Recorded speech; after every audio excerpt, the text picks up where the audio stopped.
Debt is out, saving is in. The popular belief for marketers is that all consumers are thinking long and hard before spending during a global recession. We've been told that times are tough. The Treasurer on Tuesday night stated that the global recession has been unleashed on Australia with a brutal, uncompromising force. At a recent breakfast conference held by the University of Sydney, Dr. Paul Henry, Chair of Marketing in the Faculty of Economics and Business, panelled a discussion with marketing leaders and academics.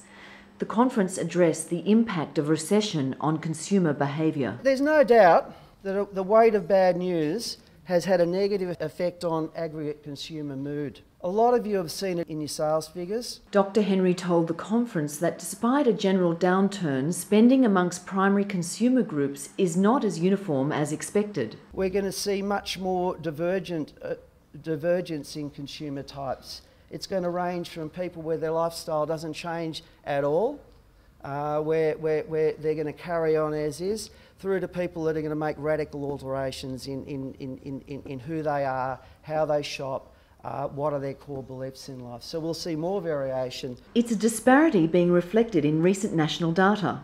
The Reserve Bank report for the past December quarter shows that while Australian households are undergoing the largest growth in savings and personal debt repayments ever, other households are on a spending spree on both credit and charge cards. With many families taking advantage of tax cuts, low interest rates and cheap fuel, spending patterns were highest among secure professionals and debt-free households. However, Dr. Henry's research outlined that some people have a natural ability to deal more effectively with economic threat than others. You grow up with a set of experiences in a particular area from a particular socio-economic background, and it creates disparities in how you cope. The research found that an individual's coping strategy is influenced as much by life experiences, self-confidence and ingrained management skills as it is by income or profession. All I'm doing is advocating that you can pull apart and challenge some of the generalisations that are being made. Dr. Henry said that while industry still needs to focus on the broad aggregate data,